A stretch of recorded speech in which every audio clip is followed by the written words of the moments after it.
Essa igreja que eu tenho um grande carinho, um grande apreço, foi nossa igreja por um bom tempo. Então, eu sempre fico muito feliz quando eu venho aqui, revejo os irmãos, agradeço a Deus pela oportunidade, a Thalita que fez o convite. E hoje eu confesso que mais cedo eu até mandei uma mensagem para a Thalita. Thalita, a gente ficou sabendo que aconteceu uma perda, né, na igreja e eu não sei, vai ter o culto? Ela não vai, está tudo confirmado. Deu glória a Deus por isso, está tudo certo. Nosso irmão voltou para o Senhor, mas nós estamos aqui. E enquanto estamos aqui, é nossa maior alegria cultuar ao Senhor. É nosso maior privilégio estar na casa do Senhor. Não existe nenhum outro lugar melhor do que a casa de Deus. Não existe outro lugar no qual possamos sentir a presença do Senhor mais do que a casa do Senhor. Então, louvado seja Deus, porque nós estamos aqui. E eu peço que os irmãos abram as suas Bíblias no Salmo de número 24.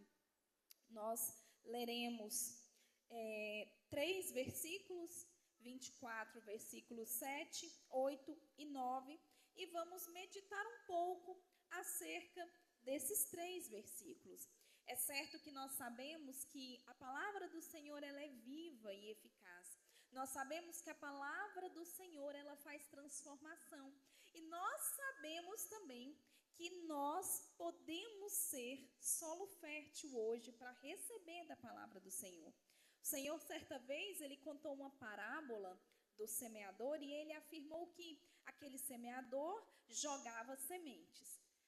Um pouco das sementes caiu à beira do caminho, as aves comeram. Outro pouco das sementes caiu entre as pedras. Começou a crescer, mas logo veio o sol forte e queimou aquele ramo. Outras sementes caíram entre os espinhos.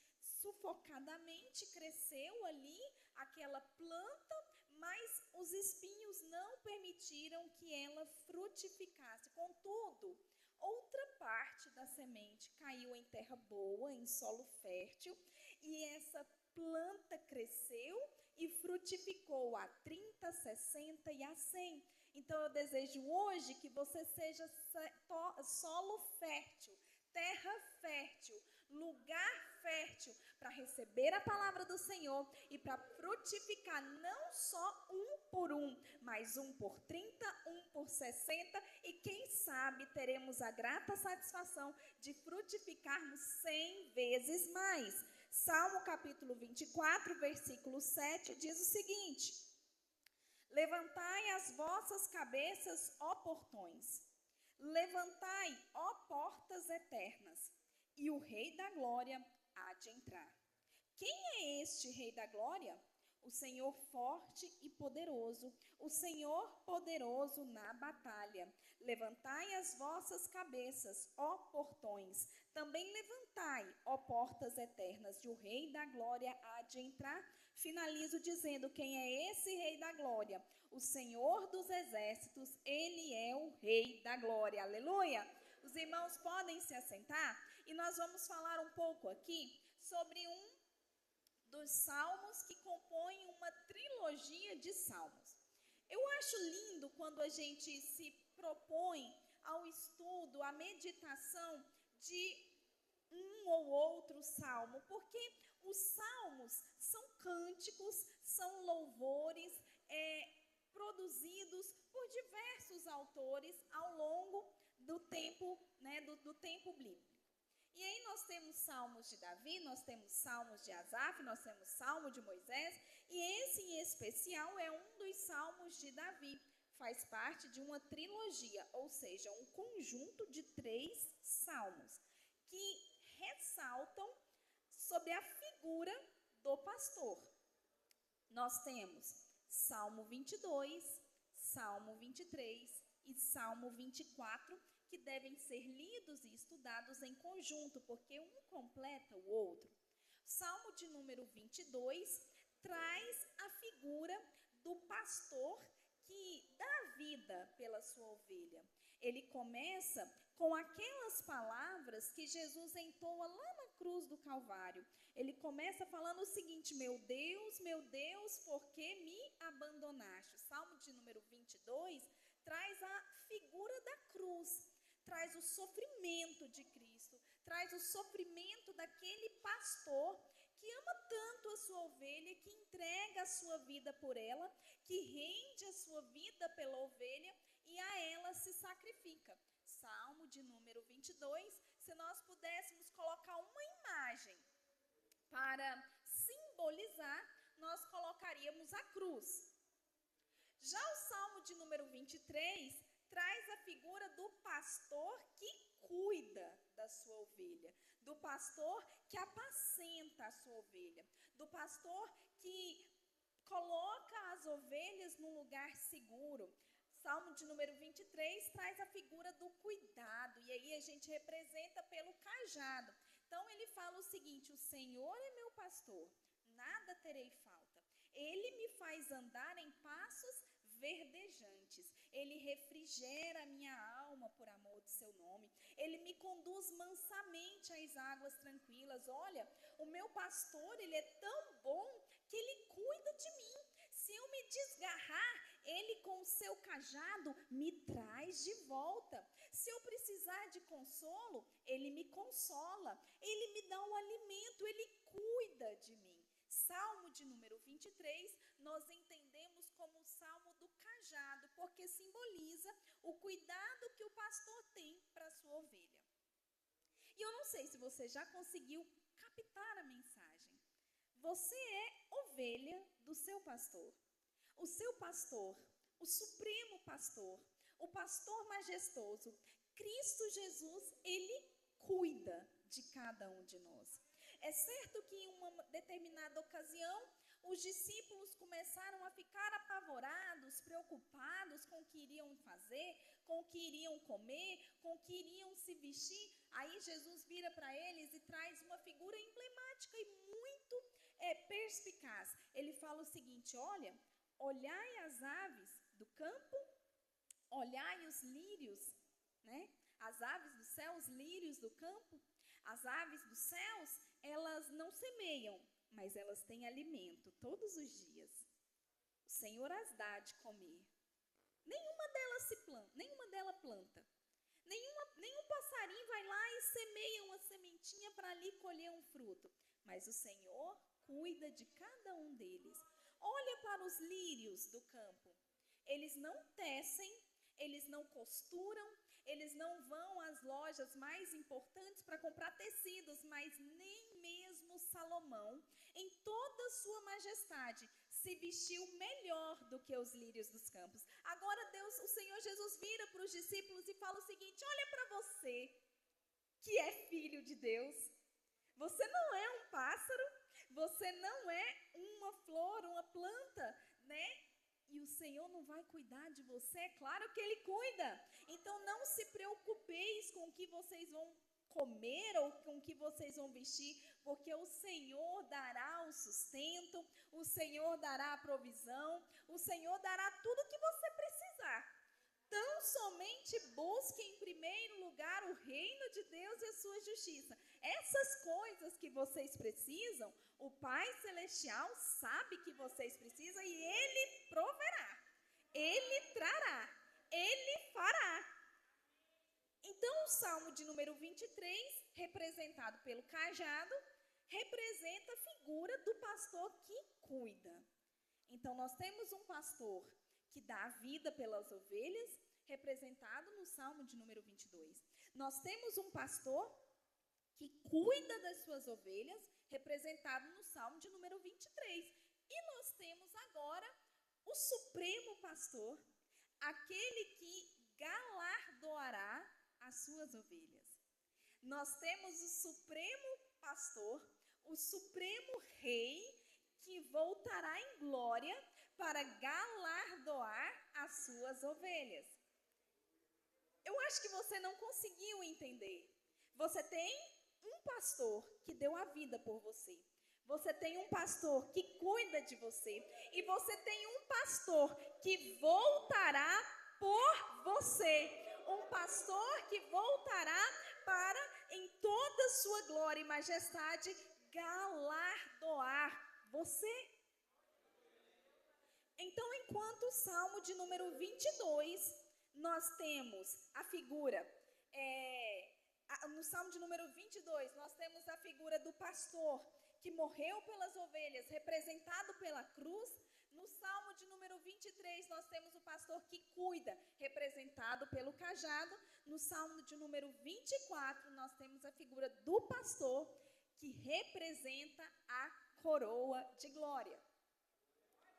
E aí o salmista começa dizendo o seguinte: do Senhor é a terra e a sua plenitude, o mundo e aqueles que nele habitam. E nós vamos, versículo a versículo, compreender grandes verdades desse salmo tão lindo para as nossas vidas. Do Senhor é a terra e a sua plenitude, o mundo e todos os que nele habitam. Nós entendemos em primeiro lugar duas grandes verdades. A terra pertence ao Senhor. Toda a terra está no controle das mãos do Senhor. Ainda que os mares se agitem, ainda que os montes se abalem, ainda que coisas ruins aconteçam a nossos olhos, do Senhor é a terra. É Ele quem a sustenta, é Ele quem a governa. O inimigo pode até tentar achar que tem algum controle, mas do Senhor pertence a terra. Ao Senhor pertence a sua plenitude. Digo mais, o mundo e todos aqueles que nele habitam. Quando o pastor fez a ilustração, ele falou exatamente isso, dizendo: o inimigo pode até pensar que domina as almas, mas são do Senhor. Todos nós somos do Senhor. Nós não somos donos nem de nós mesmos. É o Senhor que é o nosso dono, é o Senhor quem governa as nossas vidas. Às vezes a gente enche o peito e se acha demais, pensando que pode alguma coisa. Aí vem a palavra do Senhor e fala assim: não, a terra é do Senhor, tudo que está na terra é do Senhor, o seu sapato que você usa é do Senhor, a roupa que você usa é do Senhor, o alimento que você come é do Senhor, até você mesmo é do Senhor. Nós pertencemos ao Senhor, é Ele quem tem o controle, é Ele quem governa a nossa vida, é Ele que faz conforme a sua preciosa vontade. Porque muitas vezes nós desejamos determinadas coisas, e aí a gente vai seguindo uma linha, a gente acha: não, Senhor, dessa forma aqui vai dar certo, é desse jeito que eu quero, é desse jeito que eu gostaria que acontecesse, é assim que eu desejo. Como o Senhor tem o controle de tudo, e a Ele pertence todo o conhecimento e poder. Ele sabe o que é melhor para nós, Ele sabe o que deve fazer. Aí Ele pega e fala assim: oh, não, quem tem o controle sou eu, quem tem o domínio sou eu faço da maneira que eu desejo, porque eu sei o que é melhor para você. Porque a minha vontade, ela não é só boa, ela é perfeita e ela é agradável. Então, quando nós temos a convicção, quando nós entendemos que é do Senhor que pertencemos, que é ao Senhor que pertencemos, nós nos colocamos à disposição dEle, nos colocamos nas mãos dEle, para que Ele faça conforme a sua boa vontade, para que Ele faça conforme o seu querer, para que Ele cumpra em nós a sua preciosa vontade. Então, do Senhor é a terra e a sua plenitude. Nós somos, irmãos, meros despenseiros da boa obra do Senhor. Nós não somos nada. Nós estamos aqui para cumprir a vontade dEle. Nós estamos aqui para cumprir o querer do Senhor. Então, como é importante nós nos colocarmos debaixo das mãos do Senhor e desejar que Ele cumpra em nós a sua vontade. Versículo 2, ele continua dizendo: Ele afundou sobre os mares e a estabeleceu sobre as inundações. O Senhor, Ele tem todo o domínio e poder está em suas mãos. Existe uma diferença muito grande entre Poceiro e proprietário, né? O Senhor nos permite ser poceiros. Nós estamos aqui vivendo na terra que Ele criou. Nós estamos aqui desfrutando das bênçãos que Ele nos proporciona, mas o dono é Ele. O dono é Ele. O proprietário é Ele. O nosso direito é muito precário. Nós estamos a qualquer momento na iminência de sermos despejados, mas o dono é Ele. Nós estamos a qualquer momento na iminência de sair deste mundo, mas o dono continua sendo Ele. E aí ele continua dizendo, foi Ele quem a fundou. Foi o Senhor que, além de criar a terra e a sua plenitude, é Ele quem a mantém, é Ele quem a sustenta. Por isso que eu repito, quem tem o controle de tudo é Deus. Ele continua sendo o controlador de tudo. A terra está em suas mãos. Ainda que a gente pense, por determinadas ocasiões, o que está acontecendo? Parece que estamos vivendo um caos? Não.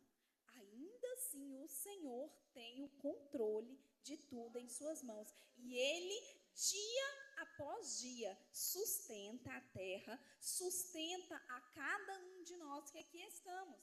E o salmista continua dizendo, essa primeira parte ele fala do poder de Deus. A segunda parte ele pergunta, quem subirá ao monte do Senhor? Quem permanecerá em seu santo lugar? Ele traz dois questionamentos. Quem vai subir ao monte do Senhor? Indicando quem é que adora, quem vai adorar ao Senhor e quem vai permanecer lá. Então, ele traz duas distinções. Tem gente que sobe e volta, né? Tem gente que sobe ao monte do Senhor e ele não permanece. Mas ele pergunta, quem é que sobe e quem vai permanecer no monte do Senhor, no lugar santo do Senhor? Ele está querendo saber quem é que vai adorar ao Senhor, porque existe uma finalidade última, máxima, para todo ser humano. O nosso propósito, o nosso projeto, o que nós devemos fazer como fim máximo, o nosso escopo, o escopo da nossa alma é adorar ao Senhor. O ser humano ele foi criado com um único e definido propósito, adorar ao Senhor. É por isso que a nossa alma deseja e anseia pela presença do Senhor.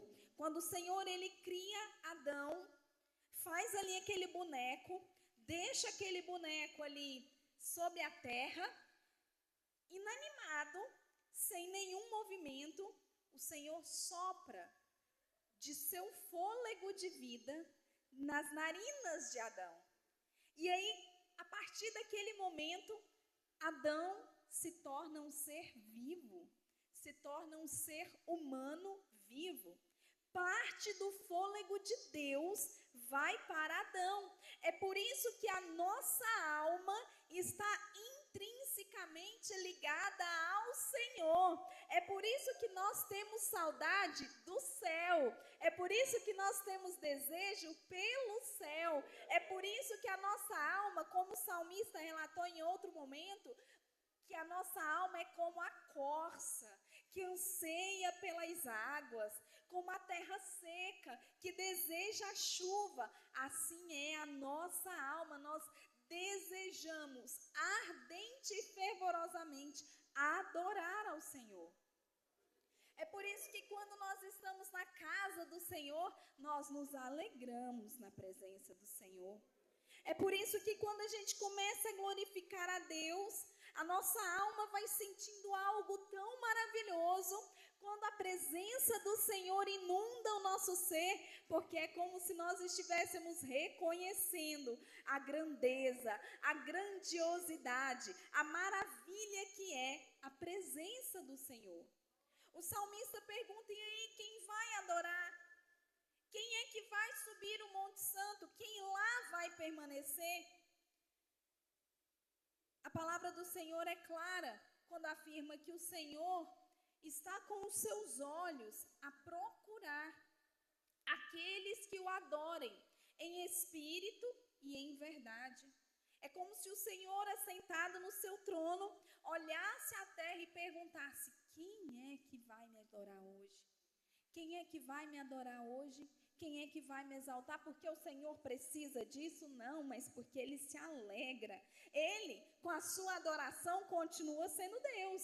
Ele, sem a sua adoração, também é Deus. Não é porque você adora ou porque você deixa de adorar que Ele vai deixar de ser o Senhor. Não, Ele vai permanecer. Só que quando nós adoramos, nós rendemos graças ao Senhor, a nossa alma se alegra no Senhor, a nossa intimidade com Ele fica mais forte, nós ficamos mais felizes. Adorar ao Senhor é um benefício para nós. Adorar a Deus é uma alegria para nós. Está triste? Experimenta adorar ao Senhor. Está com qualquer tipo de problema? Experimenta adorar ao Senhor. Está com dor de cabeça?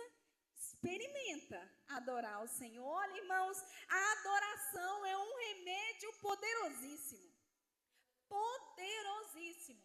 Adorar a Deus faz bem para a nossa alma. Adorar a Deus é um privilégio. Adorar a Deus é uma bênção. Adorar a Deus é uma dádiva. Adorar a Deus é maravilhoso. E quanto nós perdemos quando nós não adoramos ao Senhor? Quando a gente cruza os braços parecendo um menino birrento, fala: eu também não aguento mais, não. Enquanto o Senhor deseja de nós um ato de disposição em adorar o Senhor. Mesmo quando a gente está sem vontade. Mesmo quando o Senhor não responde. Mesmo quando tudo parece que está ruim. Adorar ao Senhor ainda é a resposta. E o salmista pergunta: e aí? Quem é que vai adorar? Quem é que vai subir ao monte? Quem vai ali permanecer? Ele responde na próxima frase dizendo o seguinte: olha, aquele que tem mãos limpas e coração puro, aquele que não eleva sua alma para a vaidade, nem jura enganosamente, esse recebe a bênção do Senhor e a justiça do Deus da sua salvação. Essa é a geração daqueles que o buscam, que busca sua face. Ele fala o seguinte: olha, aquele que tem mãos limpas e coração puro. É interessante que ele traz as duas figuras. As mãos limpas se referem às nossas ações, o que nós fazemos. O coração puro traz referência à nossa intenção. Porque não existe ação sem intenção. Não existe algo que nós fazemos com as nossas mãos que não sejam premeditados inicialmente em nosso coração. Então, por isso que ele traz as duas figuras em conjunto. Eu não posso desassociar coração puro de mãos limpas. Eu preciso ter mãos limpas, mas eu preciso ter coração puro. As minhas obras precisam glorificar ao Senhor, mas o meu interior também precisa glorificar ao Senhor. Eu posso até fingir que tenho mãos limpas e mostrar boas obras para todos, mas o Senhor sonda os corações e Ele conhece a intenção de cada um. Ele sabe dizer exatamente o que se passa dentro do seu interior. Os fariseus, eles gostavam de mostrar com suas mãos atos maravilhosos. Eles gostavam de expor obras perfeitas. Eles se vangloriavam por aquilo que faziam. Mas o Senhor Jesus, em determinada ocasião, os chamam de sepulcros caiados. Tudo estava bonito por fora, mas por dentro o Senhor sabia. Coração enganoso, cheio de mentiras, cheio de ódio, cheio de vaidade. Irmão, não pense você que o Senhor não conhece o que passa no seu coração, não. Pelo contrário, O Senhor sabe até mesmo o que você vai falar antes de que a palavra saia da sua boca. O Senhor entende cada uma das suas intenções. Ele sabe esquadrinhar cada um dos corações que aqui está. Então Davi fala, é preciso que haja coração limpo e mãos limpas. É preciso que haja coração puro e mãos puras. É preciso que o meu interior resplandeça as minhas obras. Eu vou apresentar obras boas, mas aqui dentro do meu coração, o Senhor também vai ficar feliz e satisfeito com o que vê. O Senhor também vai se alegrar com o que o meu coração demonstra. O Senhor também vai poder dizer, tal como Ele olhou para Jó, lá dos altos céus, e falou para o inimigo, olha, você está vendo ali o meu servo Jó? Como ele tem sido homem reto e temente a mim? Como eu tenho orgulho do meu servo Jó. Aí o inimigo virou e falou assim, mas é porque você dá tudo para ele? Ele tem tudo que ele precisa? É por isso que ele é bom. E o Senhor já sabia do coração de Jó. O Senhor fala, não, pode ir lá. Eu conheço o coração dele.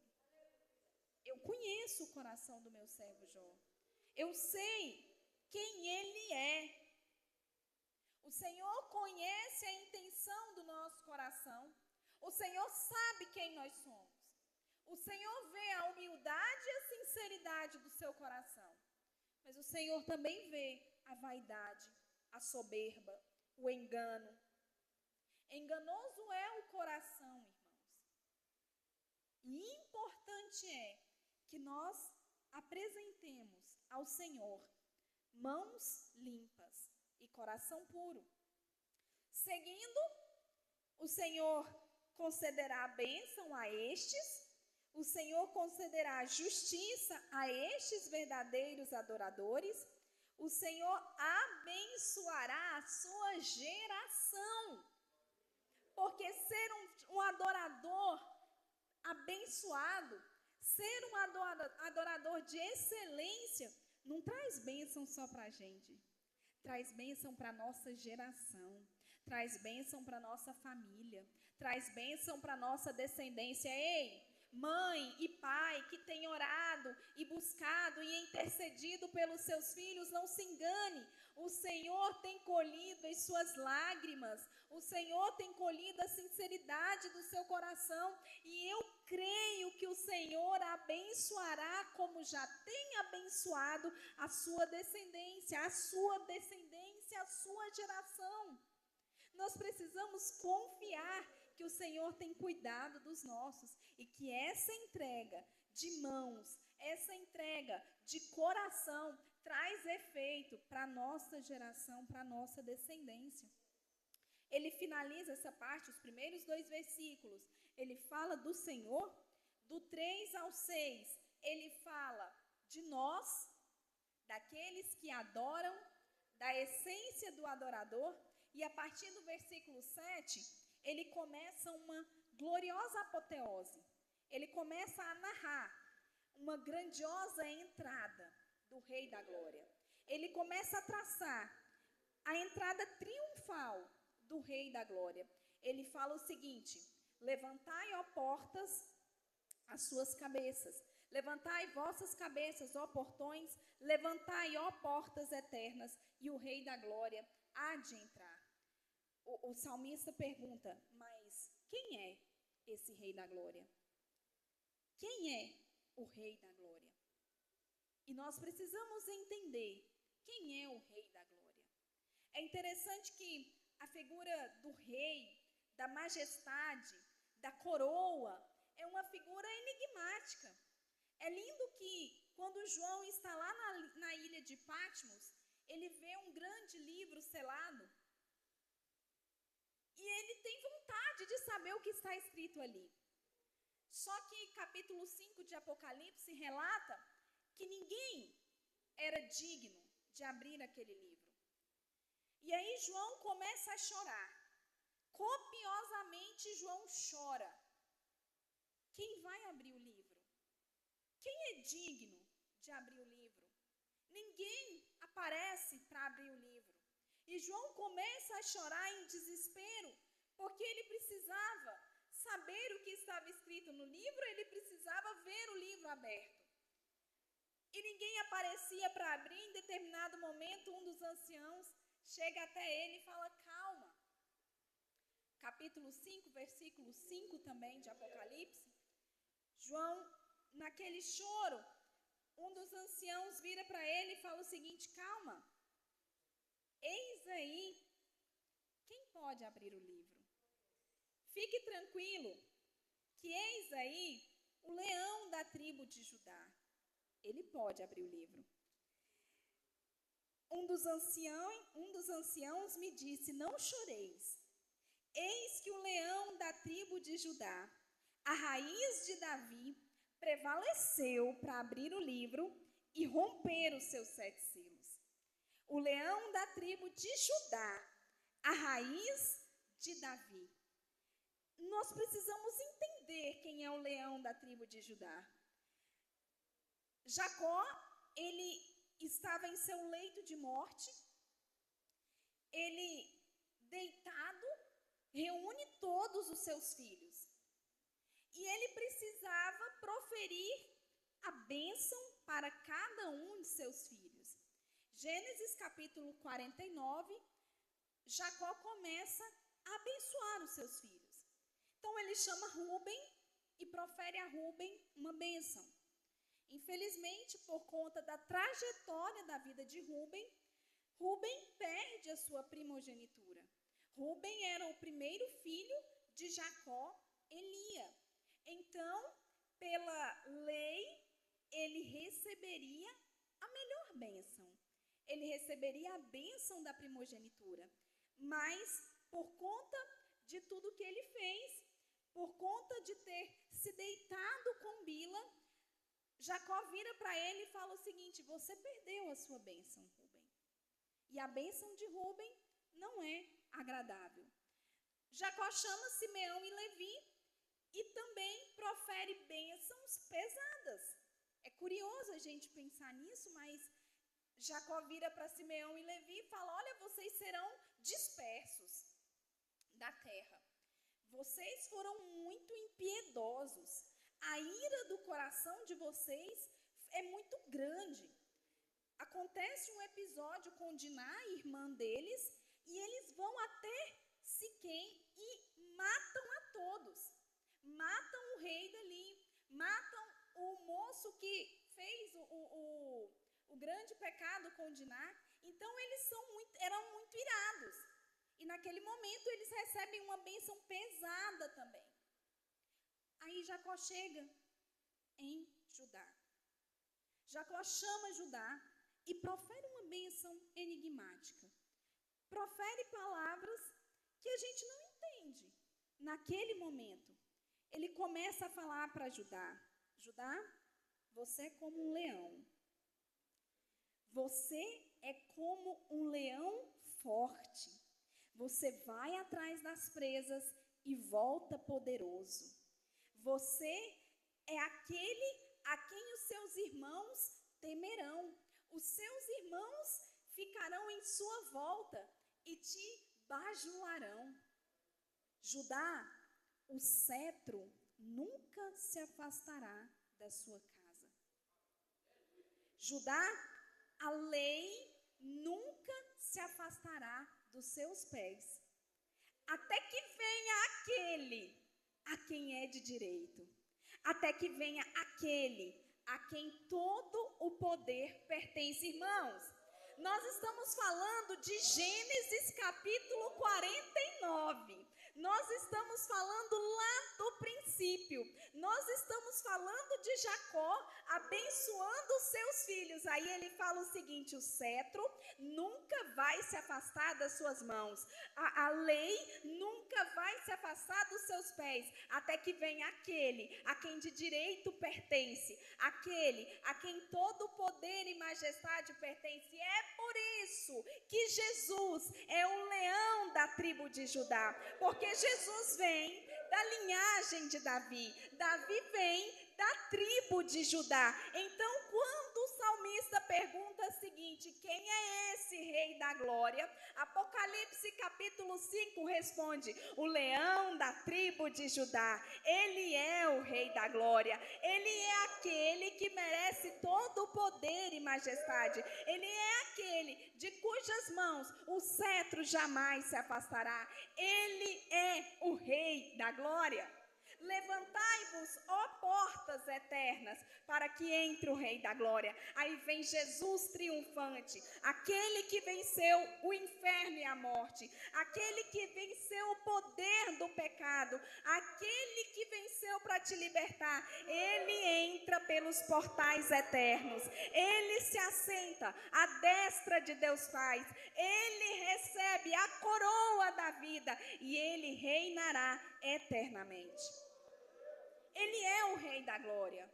Ele é o Senhor forte e poderoso nas batalhas. Ele é o Rei da Glória. Ele é o seu Rei, a quem você deve prestar toda a sua majestade, toda a sua honra, a quem você deve glorificar, a quem você deve abaixar as suas cabeças e dizer: santo, santo, santo, exaltado, poderoso, majestoso, digno de honra, digno de glória, digno de todo louvor, digno de toda adoração. Ele é o Rei da glória. O salmista pergunta: mas quem é o Rei da glória? Hoje você responde: o Senhor Jesus. Ele é o Rei da glória, ele é o meu Rei, ele é o seu Rei, ele é o Rei que nós adoramos, aquele que o nosso coração almeja, aquele que o nosso coração ardentemente deseja. É por isso que esse salmo é o salmo da coroa. É por isso que esse salmo representa a majestade do nosso Rei. Só que tem um detalhe, meus irmãos, que é lindo e magnífico. O Senhor é tão poderoso, Ele é tão maravilhoso, que Ele afirma que aquele que vencer, esse receberá a coroa da vitória. Então eu sei que é difícil, eu sei que, e eu te peço para ficar de pé, eu sei que você passou por muitas aflições hoje, ao longo da semana, ao longo dos meses. Quem sabe esse não tem sido o seu melhor ano. Quem sabe não tem sido os seus melhores dias. Quem sabe tem muitas atribulações, né? Muitas situações que têm colocado a sua mente perplexa. Mas eu preciso repetir que você serve a um rei. O rei. Que não é qualquer artigo que vai definir, não. Nós servimos ao Rei da Glória, aquele que tem guerreado batalhas conosco, aquele que tem segurado em nossas mãos, aquele que tem nos conduzido, aquele que tem cuidado de nós como um bom pastor, aquele que tem entregue a sua vida para nos garantir a salvação, como o pastor que deu a vida pelas suas ovelhas, e aquele que voltará para nos galardoar, voltará para abençoar a sua igreja, para colocar em nós uma coroa maravilhosa. E eu não digo isso pensando apenas na coroa, não, irmãos. Eu digo isso pensando no quanto o Senhor é poderoso, porque nós não somos merecedores dessa coroa, mas Ele de forma gratuita nos entrega. Nós não somos merecedores de suas bênçãos, mas Ele, com toda a sua graça e amor, cuida de nós e ainda voltará para nós. Ele é tão maravilhoso que nem terceiriza nada. Ele mesmo voltará a triunfante em glória, para nos levar para a eternidade. Então, embora, sem saber o que você tem passado, sem saber como tem sido a sua vida, eu te convido a glorificar ao seu Rei, a prestar a sua adoração ao seu Rei, a dizer para o seu Rei como é maravilhoso tê-lo como Rei, a dizer para Deus, a dizer para o Senhor Jesus, que não existe governo terreno que seja maior ou melhor do que o reinado de Cristo, que não existe nada que suplante a alegria em nossos corações de adorá-lo. Te convido a prestar ao seu Rei toda a glória que ele verdadeiramente merece, porque ele é o verdadeiro Rei da glória. Ele é a resposta para a pergunta de Davi, ele é a resposta para toda e qualquer pergunta que o seu coração precise nesse momento. Jesus Cristo, nosso Senhor, ele é o nosso Rei da glória. Senhor Jesus, aqui estamos, aqui está a tua igreja. Pai querido, nós somos felizes e muito honrados por ter a Ti como nosso Rei. Senhor, neste momento, nós prestamos toda a nossa adoração ao Senhor, que é o nosso Rei da glória. Nós podemos aqui, ó Deus, prostrar-nos diante de Ti e dizer como é maravilhoso ter o Senhor como nosso Rei da glória. O Senhor é exaltado, o Senhor é santo, o Senhor é digno de toda honra, de toda glória, de toda adoração. Meu Deus, nós entendemos que o Senhor é tudo, que o Senhor é soberano, que o Senhor é grandioso, que o Senhor é maravilhoso. Pai, nós nos humilhamos e dizemos que nós precisamos de Ti. Nós somos pequenos, mas o Senhor é grande. Nós somos simples, mas o Senhor é perfeito. E nós Te exaltamos, ó poderoso Rei da glória, e Te adoramos, ó Deus, Te louvamos e Te bendizemos. Amém. Glória a Deus.